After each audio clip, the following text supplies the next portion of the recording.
Bienvenue dans le rendez-vous de l'actualité et merci d'être avec nous. Voici les titres. En Côte d'Ivoire, la communauté musulmane a prié hier pour 2 défunts, l'ex-ministre de l'administration du territoire, Sidiki Diakité, et l'ex-président de la Fédération ivoirienne de football, Sidi Diallo.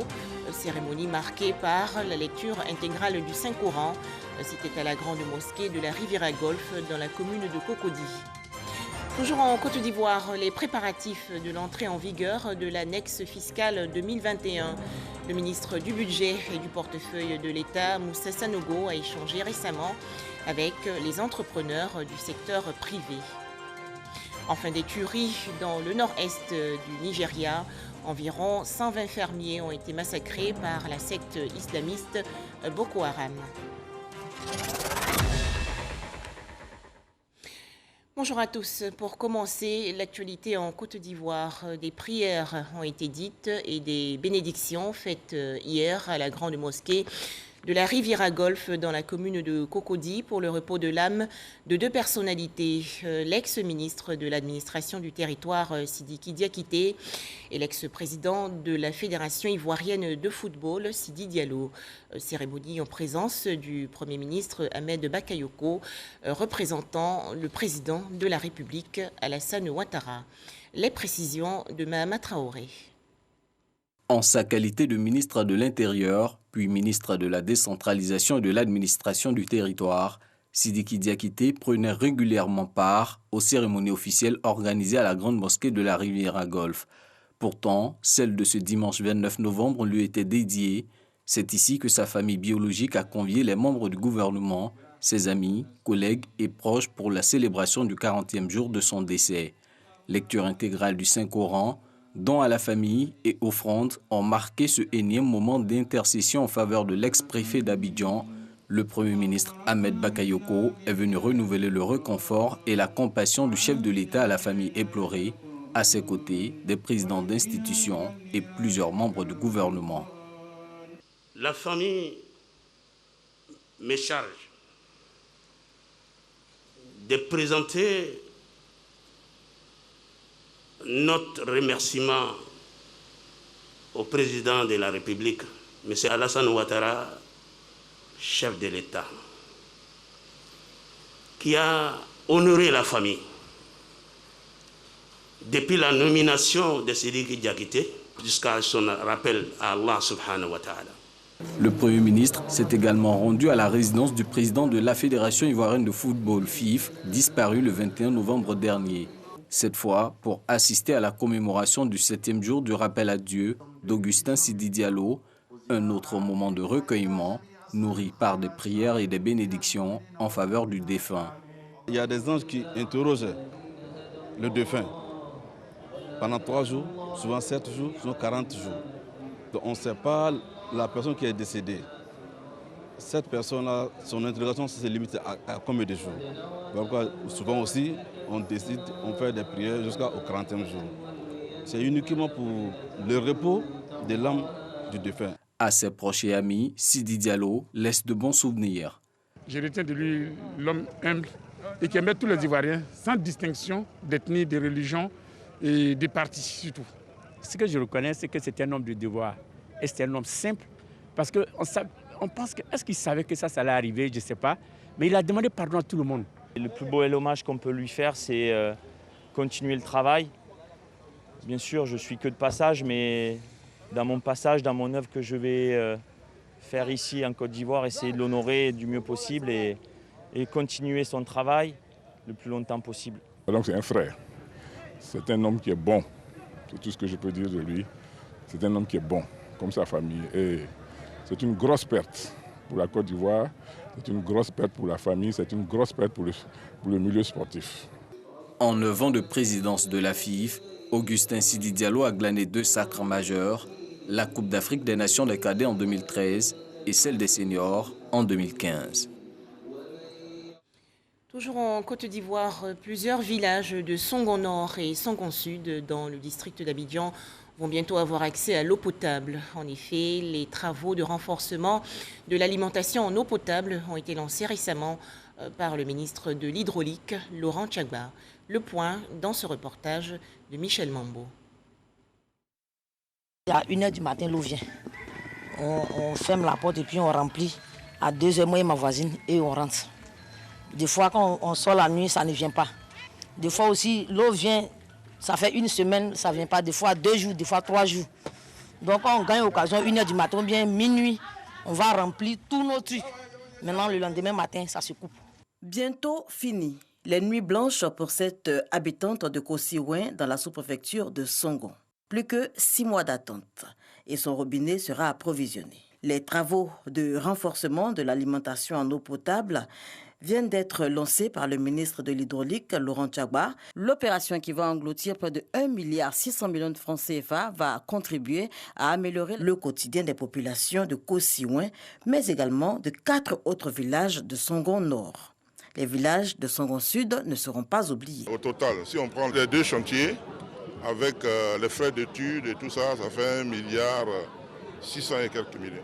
Le président de la République est très sensible au problème de déficit en eau potable des populations, surtout qu'en zone urbaine, il n'existe même pas de marigots. À l'intérieur du pays, quand il n'y a pas de l'eau, il y a les marigots, il y a les puits.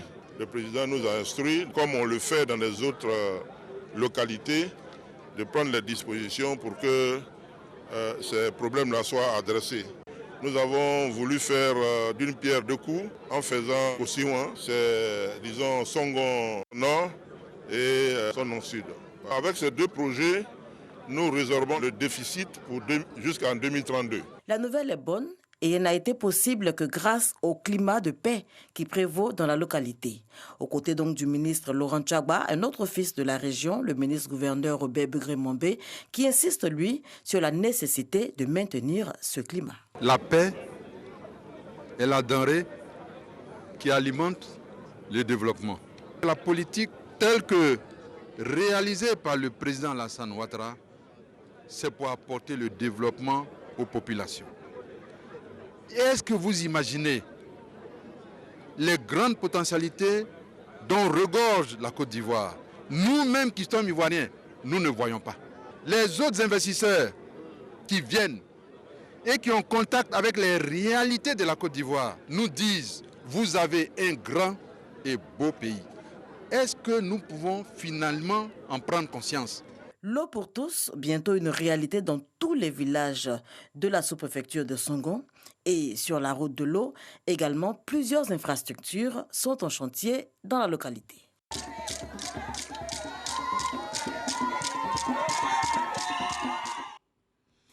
Autre bonne nouvelle, la reprise des travaux de construction du pont reliant la commune de Cocody à celle du Plateau dans le district d'Abidjan. Ce chantier avait été interrompu en raison de la maladie à coronavirus. La réalisation de ce pont s'inscrit dans le cadre du projet de sauvegarde et de valorisation de la baie de Cocody et de la lagune Ébrié. Serge Colléa. Les travailleurs du pont de Cocody retrouvent le sourire. Après 6 mois de chômage, du fait de la pandémie du coronavirus, les activités reprennent de plus belle. Face à la réalité de la Covid-19, ouvriers, spécialistes et responsables du chantier sont soumis à des mesures strictes. Avant d'accéder au chantier, on vous fait passer un test de Covid. Et après le résultat, si vous ne faites pas la maladie, vous reprenez le boulot. Vous êtes logé, vous n'avez pas droit à sortir du chantier. 3 mois, vous travaillez et c'est après 3 mois que vous pouvez sortir. Pour aller un temps soit peu voir la famille et quand vous revenez, vous refaites le test de Covid-19 et vous passez en quarantaine. Après le résultat, vous commencez le boulot. Après une longue période d'inactivité, il est question de rattraper le retard. Depuis 2 mois, les ouvriers sont à la tâche. Pour le pont de Cocody, on est actuellement autour de 20% d'exécution. On peut dire surtout est dû principalement à la survenue de la pandémie, de la Covid qui a vraiment impacté nos travaux. Et actuellement, les mesures sont prises pour qu'on puisse résorber ce retard. On a aussi l'aménagement du carrefour de l'Indénié. Là-bas, on est autour de 35% d'exécution. Et On a aussi un petit retard, mais c'est plus facile à résorber qu'au niveau du pont de Cocody. Au terme du projet, on aura une baie qui va être transformée, parce qu'on va faire des restaurants, on va faire des hôtels, on va faire des résidences, pour que les gens puissent vivre normalement dans cette baie-là, comme cela se passe ailleurs. La Covid-19, tout comme le VIH-Sida, peuvent avoir un impact négatif sur le rendement du personnel. C'est pourquoi les responsables du projet de sauvegarde et de valorisation de la baie de Cocody et de la lagune ébriée prennent en compte dans la gestion des hommes un volet sensibilisation, axé sur ces deux pandémies. Il est important de sensibiliser le personnel à la fois chinois et à la fois local sur les risques liés à ces deux pandémies et donc principalement de protéger les ouvriers et de bien les sensibiliser aux mesures de protection. Tests de dépistage au VIH-Sida, conseils pratiques et utiles ont meublé cette rencontre. Dans l'actualité nationale aussi, les échanges récemment entre le ministre du Budget et du portefeuille de l'État, Moussa Sanogo, et les acteurs du secteur privé. Objectif, préparer l'entrée en vigueur de l'annexe fiscale 2021 et trouver des solutions adaptées aux préoccupations des entrepreneurs. Les explications de Cheikh Koné. Ce n'est pas la première et ça ne sera certainement pas la dernière rencontre entre le secteur privé et le ministre du Budget sur la finalisation de l'annexe fiscale 2021, avant son entrée en vigueur, en janvier prochain. Les échanges ont porté sur les domaines dans lesquels le secteur privé indiquait tantôt qu'il y avait quelques augmentations d'impôts, mais également de notre côté aussi, là où aussi l'État a fait des efforts pour apporter des facilités. Et donc, on essaie de trouver un juste milieu pour pouvoir avancer. Ces mesures de politique fiscale portent entre autres sur l'assujettissement du riz de luxe et de la viande importée à la TVA au taux de 9%, le relèvement du taux du droit d'enregistrement sur les exportations du cacao qui passe de 1,5% à 3%. Vous savez, quand on fait un test fiscal, il peut y avoir quelques évolutions haussières dans tel domaine, mais également des évolutions baissières dans tel autre domaine. Et donc, on essaye de faire un savant équilibre pour faire en sorte donc que aussi bien l'État que le secteur privé puissent continuer de travailler avec la plus grande sérénité. Il y a lieu de rappeler que depuis 2011, l'État a aménagé d'importantes mesures de soutien aux entreprises. 70% des mesures de politique fiscale sont constituées de dispositions de soutien au secteur privé. Le coût fiscal de ces mesures traduites dans les différentes annexes fiscales est évalué à plus de 50 milliards de francs CFA par an, soit environ 500 milliards depuis 2011. À présent, les chiffres sur la circulation du coronavirus en Côte d'Ivoire.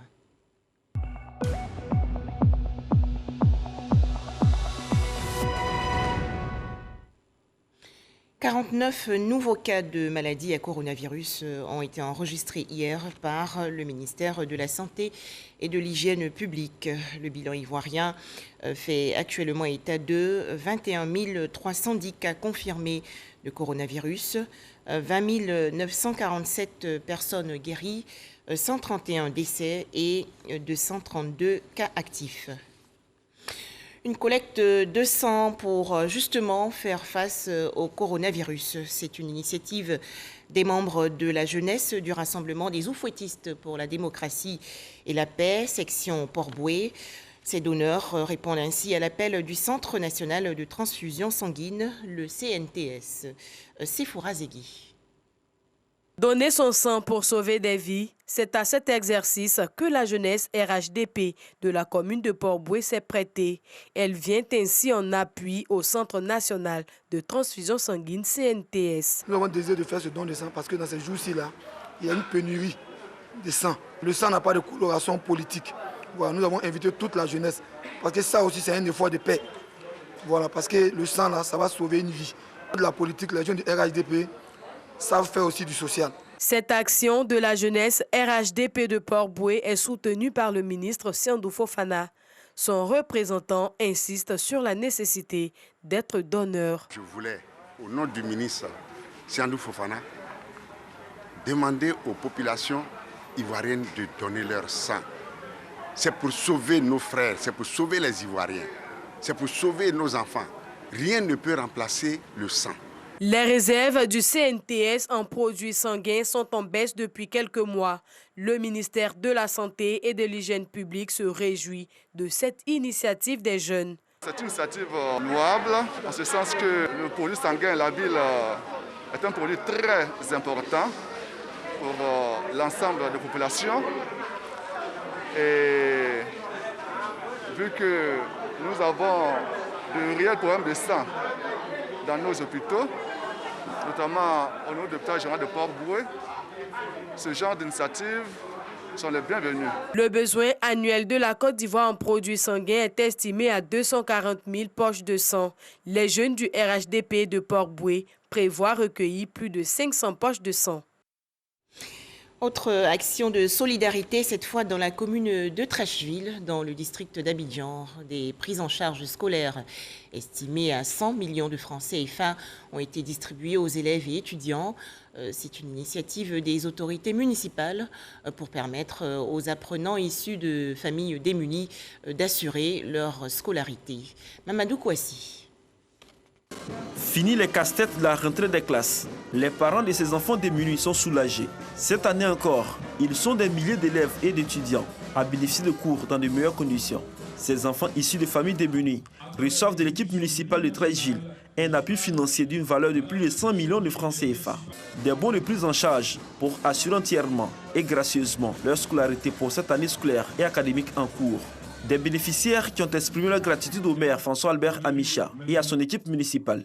Le ministre François-Albert Amicha, assisté du député de la commune Ahmed Tounkara et des représentants du ministère de l'Éducation nationale, a rappelé que le social à travers l'éducation et la santé constitue l'axe essentiel de la politique de développement de la mairie de Trècheville.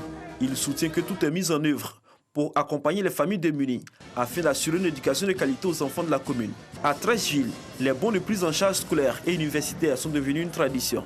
Nombreux sont ces enfants issus de familles démunies qui bénéficient chaque année de bons de prise en charge scolaire. Beaucoup ont pu s'insérer aujourd'hui dans la vie active grâce à ce soutien. Restons dans la commune de Trècheville où des kits scolaires ont été distribués gratuitement aux élèves. C'est un don des organisateurs du festival Trèche en fête. Pour en parler, Serge Collier. Une centaine de kits scolaires distribués aux écoles de Sikoji à Arras 3. C'est le premier acte de la 5e édition du festival Trèche en fête. Cet événement culturel et socio-éducatif met un accent particulier sur la paix et la cohésion sociale. Il s'agit pour l'initiateur Idrissa Koura, alias Niaï Côte d'Ivoire, de véhiculer les valeurs d'unité à travers le thème « Pour la paix, je m'engage ». Le festival Trèche en fête va rythmer la cité Zassa, 2 jours pour magnifier le brassage des peuples à Trècheville, le vivre ensemble et l'harmonie. La municipalité apporte son soutien. Le premier adjoint au maire, Aïssi Jérôme, encourage les organisateurs et salue les dons faits aux enfants. Nous sommes venus encourager Niani Production, qui est notre partenaire au niveau de la culture. Et nous appelons par l'occasion aussi tous ceux qui peuvent le faire de suivre ce geste qui permet d'assister nos enfants. Activités socio-éducatives, ravalement des façades et autres dons marquent également Trèche en fête qui se veut le creuset de l'intégration sociale et sous-régionale entre les différents peuples qui vivent dans cette commune cosmopolite du district d'Abidjan. Gembo Ndolikro, dans la région centre-est du pays. Un projet pour accroître la production d'igname et assurer la sécurité alimentaire des populations est en train d'être développé. Il s'agit du programme YAM6. Les explications de Kwadio Kwame de RTI Bouaké. Récolte des tubercules d'igname dans les champs-écoles du projet YAM6 à Gembo Ndolikro. Klenglé, Assawa ou Koudian, Bonan, Cameroun et Florido. Des variétés précoces ou tardives que cultive la population pour son alimentation et ses revenus. L'igname est une base de production pour nous. C'est ça qui représente aujourd'hui notre cacao comme le café. On a là ici 27 ans. C'est à propos de l'igname qu'on a là. Tout ce que nous on a ici, comme l'argent, tout ça, Nous, consommer ça, on vend, on va avoir l'argent pour arranger notre affaire. C'est tout qu'on compte sur Niam. La localité est choisie pour apporter aux paysans des innovations techniques afin d'accroître leur production et assurer la sécurité alimentaire. Le choix des sites dans le cadre de ce projet a été, si vous voulez, un choix recommandé par les commerçants d'Ignam au marché de Gros de Boaké.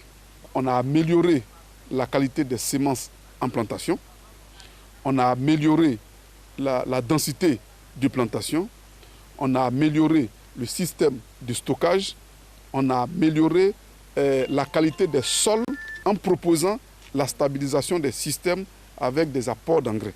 Ainsi, selon les expérimentations, les rendements vont de 4 à 16 tonnes à la grande satisfaction des producteurs. Avant, on pouvait mettre une butte ici, de l'autre, il y a des espaces entre les buttes.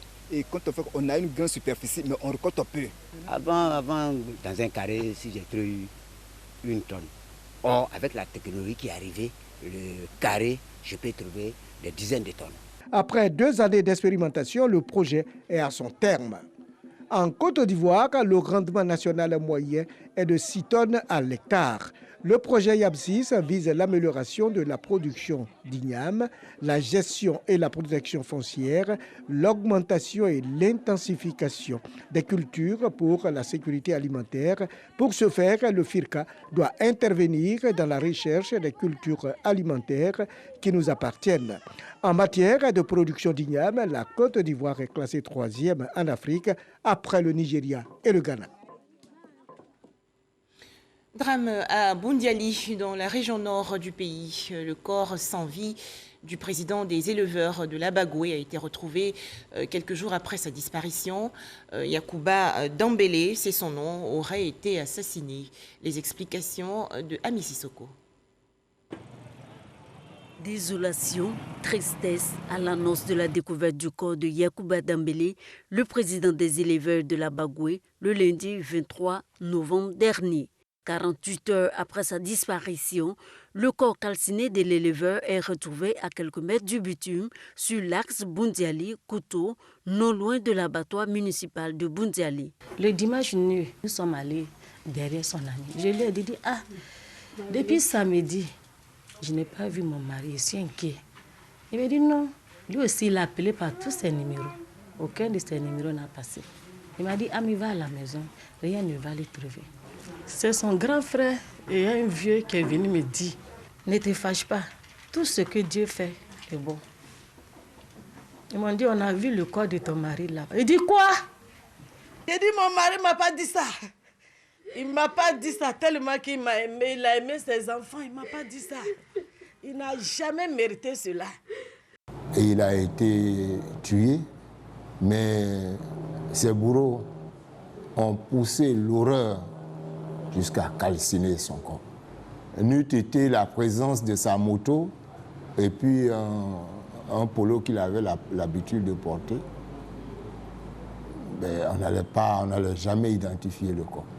Le défunt était également membre du comité de lutte contre le vol de bétail dans la région de l'Abagoué, comité mis en place au mois de mars dernier, présidé par le préfet de région Georges Gueux Kombangui. L'homme était connu de tous du fait de sa double fonction au sein de la filière bétail. Il a fait de la lutte contre le vol de bétail sa principale mission, ce qui n'était pas du goût de tout le monde. Il n'y avait pas de vol. Et ils l'ont dit, ils l'ont écrit. Ils l'ont dit d'abord que vraiment, si tu ne laisses pas, on va te tuer. Il est venu me dire, les gens ont dit que vraiment, bon, lui, c'est pas qui. Pour défendre l'intérêt de la population, lui n'a pas peur de la mort. Depuis fort longtemps, il a été menacé. Il prenait des gardiens même pour le surveiller.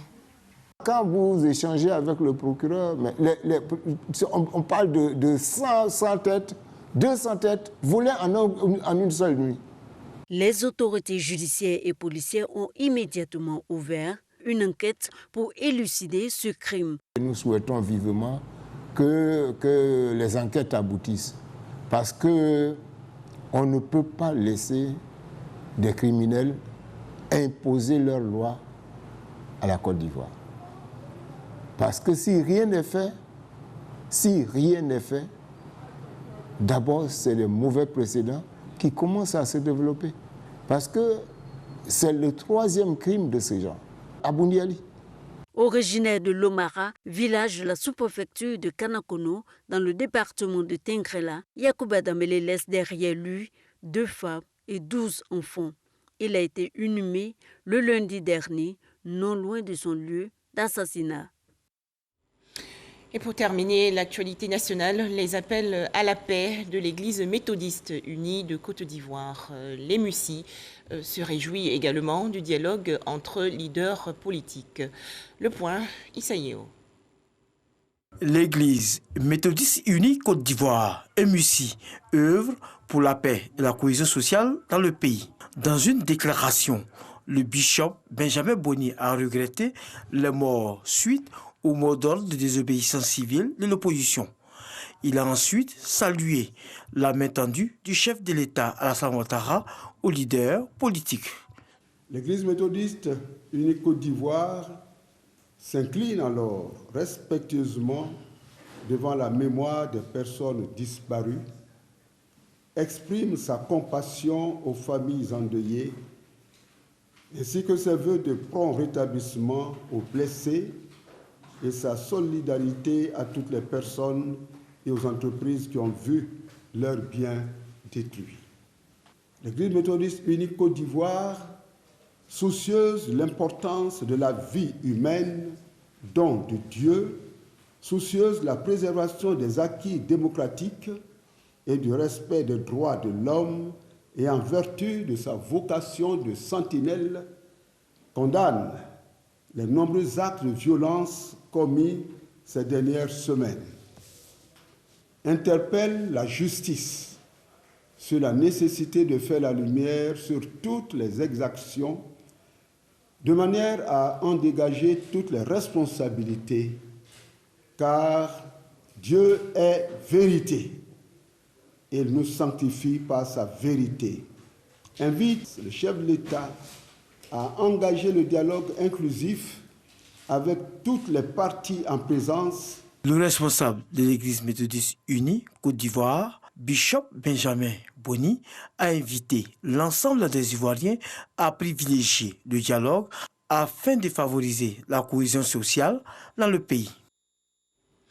Des images à présent, les résultats des législatives ont été dévoilés au Burkina Faso. À noter que le mouvement du peuple pour le progrès, le parti du président Roch-Marc Christian Kaboré, n'a pas obtenu la majorité absolue à l'Assemblée nationale avec 56 sièges. La secte islamiste Boko Haram a encore fait parler d'elle dans le nord-est du Nigeria. Environ 120 fermiers ont été tués le 28 novembre dernier par les combattants djihadistes, alors que les habitants de la région se rendaient aux urnes pour élire leurs représentants. Le nord-est nigérian est secoué par une insurrection djihadiste qui a fait 36 000 morts et plus de 2 millions de déplacés depuis 2019. Les autorités éthiopiennes affirment avoir pris le contrôle total de Mekele, la capitale de la province dissidente du Tigré. Situation difficile pour la Croix-Rouge qui affirme que les hôpitaux de la ville sont débordés et manquent de tout. Enfin, en France, la mise en examen hier des 4 policiers accusés d'avoir violemment frappé le producteur de musique Michel Zecler. À noter que 2 d'entre eux ont été placés en détention provisoire la nuit dernière et les 2 autres placés sous contrôle judiciaire. Voilà donc pour l'essentiel de l'actualité en cette mi-journée. Excellente après-midi à tous. À demain, mardi.